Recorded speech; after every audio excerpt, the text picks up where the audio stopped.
Praise lord. దేవునికి మహిమ కలుగునుగాక. ప్రియమైన వారలారా, మీ అందరికీ మన ప్రభువును ప్రియరక్షకుడైన యేసుక్రీస్తు నామంలో మీ అందరికీ వందనాలు. ఈరోజు దేవుడి అంశముతో మీతో మాట్లాడవలదామని ఆశపడినటువంటి అంశము యోహాను సువార్త 2వ అధ్యాయము 5వ వచనంలో ఇటు రీతిగా రాయబడి ఉన్నది. ఆయన తల్లి పరిచారకులను చూచి ఆయన మీతో చెప్పినది చేయడం చెప్పాను. ఇక్కడ వాక్యం చూసుకున్నట్లయితే యోహాను సువార్త 2వ అధ్యాయం 5వ వచనంలో ఇక్కడ సందర్భము యేసుక్రీస్తు ప్రభువారు మరియు శిష్యులు కానా అనే ఊరిలో ఆయన వివాహానికి పిలువబడి ఆ విందుకి ఆయన ఆహ్వానించబడినాయి వెళ్ళినటువంటి గొప్ప కార్యము. అయితే ఆ కార్యములో ఆ యొక్క అంశము నుండే దేవుడు మనతో ఆత్మీయమైన కోణంలో ఏం మాట్లాడుతున్నాడు అన్న కోణం గురించి ఈరోజు నేను మీతో మాట్లాడదాం అనుకుంటున్నా. అయితే ఇక్కడ వారి తల్లి అక్కడ ఉన్న పరిచారకులతో ఒక మాట చెప్తుంది, ఆయన మీతో ఏం చెప్తాడో అది చేయుడి. అంటే దేవుడు మనతో ఏం చెప్తాడో అది మనం చేయాలని వాక్యం ఇక్కడ బోధిస్తుంది. అయితే ఇదే అంశాన్ని మనం వాక్యానుసారంగా కొన్ని మూలమైన వాక్యాలతో చూసుకొని మనం ఆత్మీయంగా బలపడేలాగా మనము దేవుడి మాటల్ని గ్రహించుకుందాం. మొదటిగా చూసుకున్నట్లయితే దేవుడు ఈ యొక్క మాటతో అనేకుల్ని హెచ్చరించాడు, వారికి రాబో ఉగ్రత నుండి తప్పించాడు. మొదటిగా చూసుకున్నట్లయితే ఆదికాండ గ్రంథము 6వ అధ్యాయము 22వ వచనం చూసుకున్నట్లయితే అక్కడ నోవాహు ఆ యొక్క ప్రాంతంలో రాబో ఉగ్రత నుండి తప్పించుకుంటకు ఆయన ఒక గొప్ప నౌకని ఏర్పాటు చేసుకొని దాని ద్వారా తన కుటుంబము రక్షింపబడ్డానికి తను ఒక మూల కారణంగా ఉంటున్నాడు. అయితే నోవాహు యెహోవా ఏది చెప్పానో అదే చేసిన, నోవాహు అట్లు చేసినని ఉంటుంది. అంటే అలాగే చేశాడు, అట్టి రీతిగా చేశాడు. నిజమే ప్రియమైనటువంటి వారలారా, ఒకవేళ ఏ విషయంలో కాంప్రమైజ్ అయిపోయి ఉంటుంటే తను నిజంగా ఆ పడవ మునిగిపోయేది కదా. ఆ పడవ నిజంగా ఆ యొక్క తనను రక్షించుకోవడానికి ఏమాత్రము కారణంగా ఉండేది కాదు. ఒకవేళ పడవ ఏమాత్రము కొంచెము తను చేసుకున్నటువంటి ఆ యొక్క గొప్ప పడవ ఏమాత్రమైనా చిన్నదిగా చేసుకుంటే తనకు కావలసినటువంటి కావలసిన వనరులు కూడా లేకుండా అయిపోను కదా. ఈ భూమి మీద చాలా మటుగా లేకపోకుండా అవును కదా. అవును ప్రియమైనటువంటి లార్లారా, ఆయన ఎలా చెప్తున్నాడు అది మన భవిష్యత్తు కొరకు, మన భవిష్యత్తులో అభివృద్ధి కొరకు దేవుడు చెప్పాడు. నోవాకు చెప్పాడు, నువ్వు ఇంత ఎత్తు, ఇంత వెడల్పు, ఇంత సామర్థ్యం గలదై కావాలి, దానికి కూడా కావలసినటువంటి చెక్క ఈ చెక్కే కావాలని చెప్పాడు. నిజమే, ఒక్కొక్కసారి దేవుడు చెప్తుంటాడు, నీ పాపాన్ని విడిచిపెట్టాలి, దేవుడికి దూరంగా, దేవుడు చెప్పే పనులు, దేవుడు విసర్జించే పనులన్నింటికి దూరంగా ఉండాలి, అపవిత్రతకు దూరంగా ఉండాలి, నీవు అబద్ధాలకు దూరంగా ఉండాలి, నీ యొక్క పాత జీవితానికి దూరంగా ఉండాలన్నప్పుడు మనం ఏం చేస్తున్నామంటే పర్లేదు ఈ పాపమే కదా క్షమించేస్తాడులే దేవుడు అనుకుంటున్నాం. ఒకవేళ అలాగే చిన్న లోపం కలిగిన, ఒకవేళ చిన్న పొరపాటు జరిగిన ఆ రోజు జలప్రవాహంలో నోవాహు ఏ విధంగా బ్రతికించబడ్డాడో అటు రీతిగా మనం కూడా ఈ లోకమనే పాపంలో దేవుడిలో రక్షింపబడలేం ప్రియమైన వాళ్ళారా.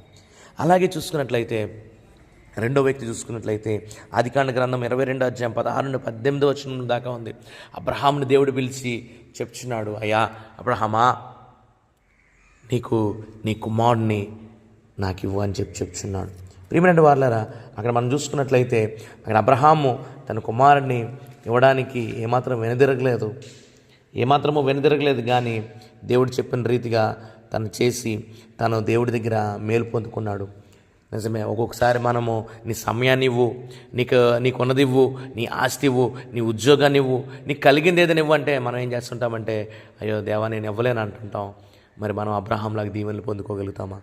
అయ్యో అబ్రహాంకి అడిగాడు కానీ దేవుడు ఆ కుమారుడిని తీసుకోలేదు, ఆ కుమారుడిని దూరపరచలేదు, తనకి లేక పుట్టిన కుమారుడిని దూరపరచలేదు. కానీ దేవుడు ఏం చేస్తుంటాడంటే ఒక్కొక్కసారి నేను పరీక్షిస్తుంటాడు. అయ్యో ఈరోజు సెలవు పెట్టి నువ్వు వాక్యానికి వెళ్ళు, ఈరోజు సెలవు పెట్టి దేవుడి మందిరంలో ఉండంటే మనం దేవుడి మందిరం కన్నా సెలవు పెట్టడం కన్నా దేవుడి మందిరం కన్నా సెలవే ఆఫీసే ముఖ్యం అనుకుంటాం. మరి మనం ఆశీర్వచనం పొందుకోలేకపోతున్నాం కదా. అదేవిధంగా దేవుడు మోషేతో చెప్పాడు, మోషేకి ఏం చెప్పాడో అదే చేశాడు. మోషే అనేకమైన జనాల్ని రక్షించగలిగి వారందరినీ తీసుకుని వెళ్ళాడు. నిజమే, వారి జీవితంలో చూస్తే ఎన్నో అనేకమైన గొప్ప మేళ్ళు. నిర్గమకాండ గ్రంథం 4వ అధ్యాయం 13వ వచనం నుండి 17 వచనాల్లో కూడా ఉంది. మీరు చూసినట్లయితే అవును నిజమే, వారు అనేకమైన శ్రమలు గుండా, అనేకమైన ఇబ్బందులు గుండా ప్రయాణం చేశారు. కానీ మోషే దేవుడి మాటను తృణీకరించలేదు. ఆయన ఏం చెప్పాడో అదే చేశాడు. దాని ద్వారా అనేకుల్ని రక్షించుకోగలిగాడు. మనం కూడా ఎలాగున్నాం, ఎలాగ దేవుని అంటే మనం ఆసక్తి కలిగి ఉంటున్నాం. నిజమే ప్రియమైన వారులారా, యేసుక్రీస్తు ప్రభువారు చెప్తున్నారు మన అందరికీ కూడా. మత్తయి సువార్త 4వ అధ్యాయము 18 నుండి 22 వచనాలు చూసినట్లయితే యేసుక్రీస్తు ప్రభువారు వారికి అక్కడ ఏం చెప్పారో అది చేశారు. దేవుడు ఏదైతే చెప్తున్నాడో వారు తూచ తప్పకుండా పాటిస్తున్నారు కాబట్టి వారు దీవించబడుతున్నారు, వారు అభివృద్ధి చెందబడుతున్నారు. ఆయన చెప్తున్నాడు ఇక్కడ చూసినట్లయితే, ఆయన గలిలయ సముద్ర తీరం నడుచు వారందరినీ పిలిచి వారందరినీ నా సిలువ మోయండి, నన్ను వెంబడించండి అని చెప్పినప్పుడు వారు దేవుని మాటను అంగీకరించారు. వారు ఇప్పుడు మనందరికీ రక్షణకి అపోస్తులుగా పిలువబడుతూ దేవుని రాజ్య విస్తరణలో మొదటి ధన్యతను పొందుకున్న వారిగా ఉన్నారు. మరి మనం ఏం చేస్తున్నాం? చివరిగా చూసుకున్నట్లయితే యోహాను సువార్త 9వ అధ్యాయం 6-7 వచనాల్లో ఉంటుంది. అక్కడ ఒక గుడ్డివాడు వచ్చాడు. ఆ గుడ్డివాడికి దేవుడు ఏం చేస్తున్నాడంటే, అక్కడ మట్టి తీసుకుంటున్నాడు. మట్టిలో ఆయన ఉమ్మేసి కలిపి అది అతని కళ్ళుకి రాసి నువ్వు వెళ్ళి కడుక్కో అని చెప్తున్నాడు. అప్పుడు ఆ గుడ్డివాడు అడగచ్చు, అయ్యా దేవా, మిగిలిన గుడ్డి వాళ్ళందరికీ నీ విశ్వాసాన్ని నేను స్వస్థపరిచిందని నువ్వు చెప్పావు, వారు స్వస్థపరచబడ్డారు. మరి నాకు మాత్రం ఎందుకయ్యా నా కళ్ళకి మట్టి పోస్తున్నావు, మట్టిలో ఉమ్ము పోస్తున్నావు, అది నా కళ్ళకి రాసి ఇలా కోనేరులో కడుక్కోమంటున్నావు? ఓ దావీదు కుమారుడా, నజరేయుడైన యేసా, నీ నోటి నుండి ఒక మాట వస్తే స్వస్థపరచబడతామని అనేకులు చెప్తున్నారు, నీవు ఇలా చేస్తున్నావేంటి అని అనలేదు. నమ్మాడు, విశ్వసించాడు, వెళ్ళాడు, కడుక్కున్నాడు, తన స్వస్థత పొందాడు. అవును, ఒకసారి మనం ఆలోచించాలి. మన విశ్వాస జీవితంలో దేవుడు చెప్తున్నాడు, నేను పిలిచింది, నేను దేని నిమిత్తము పిలిచాను, నేను ఏ విధంగా చూడాలనుకున్నానో ఆ విధంగా ఉండడం లేదు. నిన్ను రక్షణలో తీసుకొచ్చింది, నేను అన్ని జనంలోంచి దేవుడు నిన్ను ఏర్పాటు చేసింది నేను బలపరుద్దామని, నేను ఇంకా అభివృద్ధి పడుద్దాం అనుకుంటే నువ్వు ఇంకా లోకానుసారంగాను లోకం వైపే ఉంటున్నావు. ఈ లోకంలో ఆశలు, లోకంలో ఉన్న దాని గురించి అయితే దేవుడు ఏమాత్రం ఆసక్తి గలవాడిగా లేడు.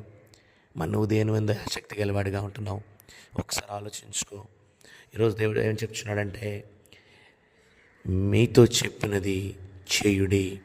నేను మీతో ఏం చెప్తున్నా అది మీరు చేయండి, అంతే తప్పించి మీ ఆలోచనలు, మీ తలంపులు, మీ యొక్క బుద్ధి, మీ యొక్క జ్ఞానము కాదు. అవును ప్రియమైన వారులారా, మన విశ్వాస జీవితంలో మనం ఏం చేస్తున్నాం, మన విశ్వాస జీవితంలో మనం ఎలా ఉంటున్నాం అన్న విషయాన్ని మనం అందరము పరిశీలన చేసుకుందాం. అవును, నిజమే, మనం ఎలా ఉంటున్నాం మన ఆత్మీయమైన జీవితంలో మనం ఒకరినొకరు పరిశీలించుకుందాం. ఆయన చెప్పినప్పుడు వారు నీళ్ళే కదా, నీళ్ళు ఎందుకు అందులో పోయమంటున్నాడని అడగలేదు, నీళ్ళు పోస్తున్నారు. అయా తీసుకుని వెళ్ళి ఆ యొక్క విందులో ఉన్న ప్రధానులకి ఇమ్మన్నాడు. అయ్యో, ఆ ప్రధానులు మమ్మల్ని కొడతారని ఆలోచించలేదు. వారు చేయడం మొదలుపెట్టారు. అది గొప్పది, మధురమైనటువంటి ద్రాక్షరసంగా అయింది. ఒకవేళ నీ జీవితం కూడా ఇప్పటి వరకు ఎందుకు పనికిరానటువంటిది, ఎందుకు అభివృద్ధి చెందలేనటువంటి జీవితంగా, ఎంత కష్టపడినా, నువ్వు ఎంత పని చేస్తున్నా, ఎన్ని పనులు చేస్తున్నా నీ జీవితం అభివృద్ధి చెందట్లేదేమో, దేవుడు ఈరోజు చెప్తున్నాడు, నేను అభివృద్ధి పరచడానికి నేను వచ్చాను. నీ జీవితంలో గొప్పది, మేలైనది ఇప్పటి వరకు జబ్బుది పోసావు. జనులు మత్తుగా ఉన్నప్పుడు జబ్బుది పోస్తారు, కానీ ఇప్పటి వరకు నువ్వు జబ్బుది పోసి ఇప్పుడు మేలైనది, శ్రేష్టమైనది పోస్తున్నావు. ఏంటని నీ జీవితాన్ని కూడా మేలైనదిగా, శ్రేష్టమైనదిగా, రుచి అయినదిగా, అనేకులకి మాదిరి అయినదిగా దేవుడు చేయాలంటే ఆయన చెప్పినది చేయండి, ఆయన చెప్పినది చేయడు. ప్రియమైన వారులారా, అక్కడ నీటిని ద్రాక్షరసంగా మార్చిన దేవుడు, అక్కడ గొప్ప కార్యములతో దేవుడు కళ్ళు తెలియజేసినటువంటి దేవుడు, ఆదికాండం మొదలుకొని ప్రకటన గ్రంథం వరకు ఆయన అద్భుత కార్యములు చేసిన దేవుడు నీ జీవితంలో, నా జీవితంలో చేయడా? దయచేసి మనం అందరము దేవునికి లోబడతాం, ఆయన చెప్పిన మాటను విందాం. ఖచ్చితంగా దేవుడు గొప్ప మేలు మీకు మీ అందరి పక్షము చేయడానికి సిద్ధంగా ఉన్నాడు. దేవుడి మాటలు దీవించును గాక. ఆమేన్.